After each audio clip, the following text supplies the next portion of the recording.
Oke, selamat pagi dan salam sejahtera untuk kita semua.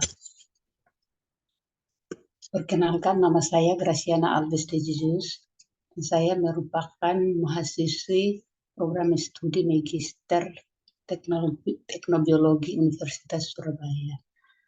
Dan pada kesempatan kali ini, saya akan menyampaikan tentang salah satu pangan fungsional, yaitu kefir.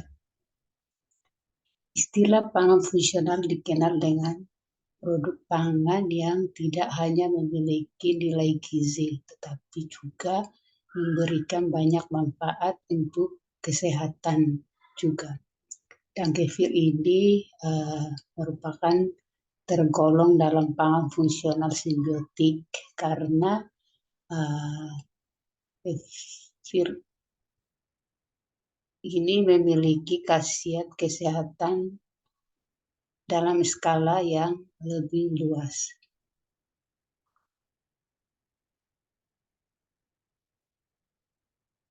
Definisi kefir.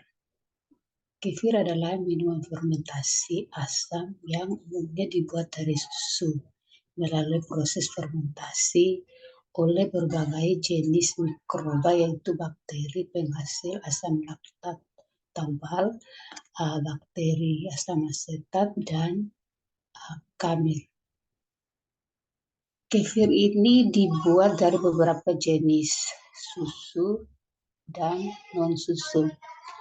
Untuk jenis susu contohnya adalah seperti susu dari kambing, susu sapi, dari sari kacang kedelai, dan juga bisa dibuat juga dari santan. Dan sumber dari non susu contohnya seperti air kelapa, air kacang almond, dan juga air beras. Dan proses fermentasi kefir biasanya melibatkan penggunaan butiran kefir yang terdiri dari sekelompok mikroorganisme hidup yang termasuk bakteri asam laktat dan ragi.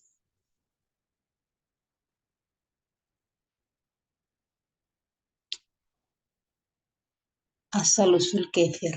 Kefir berasal dari pegunungan Kaukasus dan telah dikonsumsi sejak 1400 tahun yang lalu. Dan dalam beberapa catatan, secara disebutkan bahwa kefir berasal dari kawasan Eropa Tenggara dan diyakini berasal dari wilayah timur Laut Hitam dan Laut Kaspia yang mencakup wilayah Rusia dan Georgia. Kefir ini diyakini telah ada selama berabad-abad yang lalu dan menjadi bagian penting dari budaya dan tradisi masyarakat di Kaukasus. Seiring berjalannya waktu, kefir menyebar ke berbagai wilayah di dunia melalui perjalanan dan perdagangan.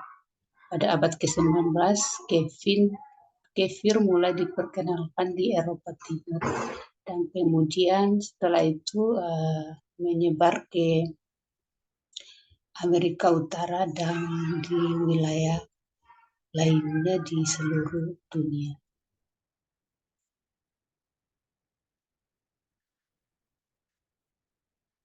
Ini adalah proses pembuatan kefir. Proses produksi kefir dapat dilakukan secara tradisional dan dalam skala industri. Sumber bahan bakunya itu dari susu dan non-susu. Dan proses pembuatan kefir ini dimulai dengan pasteurisasi atau memasak susu dengan memasak susu sampai 80 derajat Celcius. Dan tujuan dari pemanasan ini merupakan untuk membunuh mikroba yang tidak diinginkan dan denaturasi protein sehingga meningkatkan viskositas dari produk kefir itu sendiri.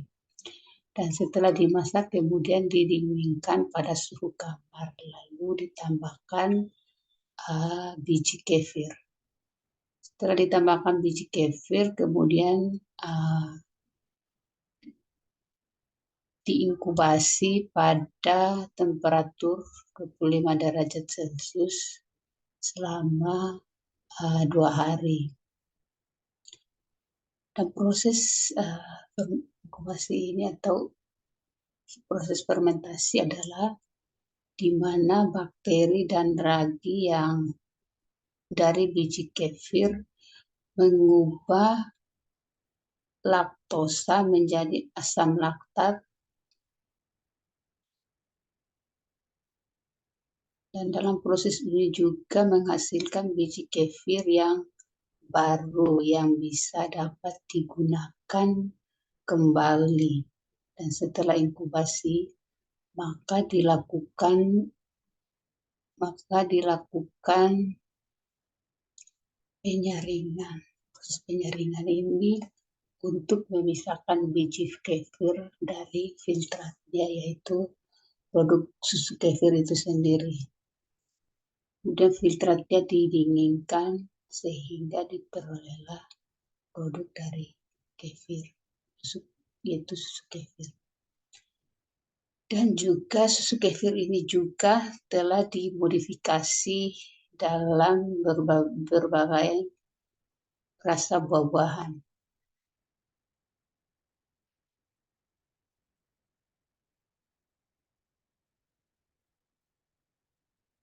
Kefir memiliki beberapa manfaat yang potensial bagi kesehatan yang dikaitkan dengan konsumsi kefir. Yang pertama adalah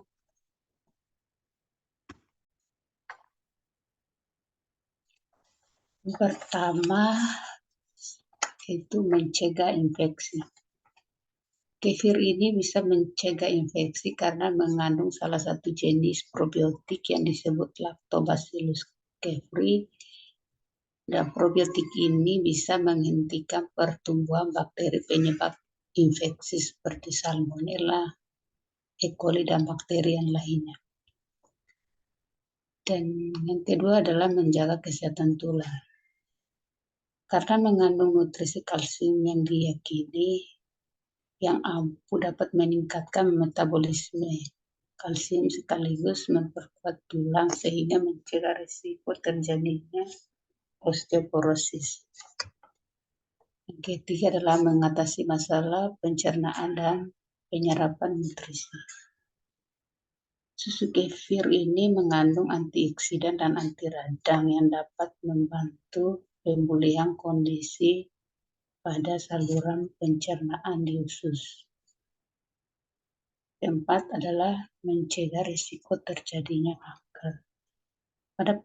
Pada beberapa penelitian menyatakan bahwa susu kefir ini mengandung zat yang dapat mencegah kanker, dan cara kerjanya adalah dengan merangsang atau memperkuat sistem umum kekebalan tubuh.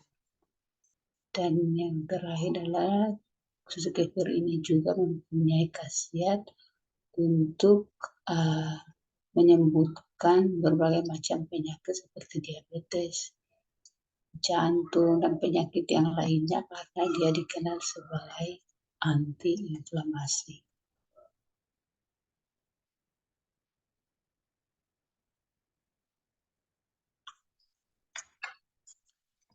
Berikut adalah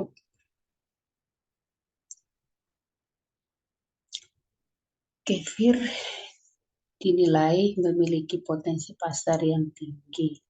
Berdasarkan market global kefir, diprediksi bahwa pasar kefir secara global akan mengalami peningkatan hingga tahun 2026. Ada beberapa hal yang mendorong peningkatan pasar, seperti kandungan gizi yang lebih baik daripada susu peramune atau susu yang lainnya.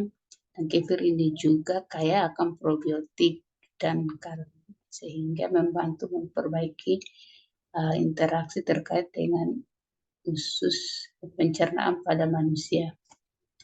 Ia juga mengandung kalsium nutrisi dalam jumlah yang tinggi sehingga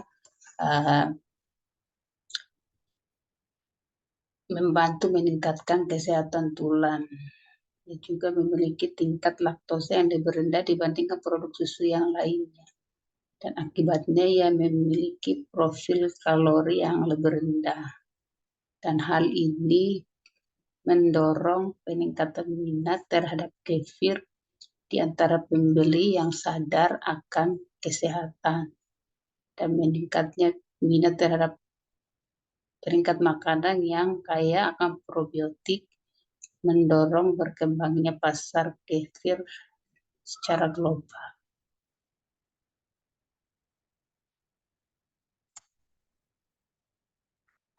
Dan terakhir merupakan adalah daftar pustaka atau sumber referensi dari materi yang telah saya sampaikan. Sekian presentasi saya.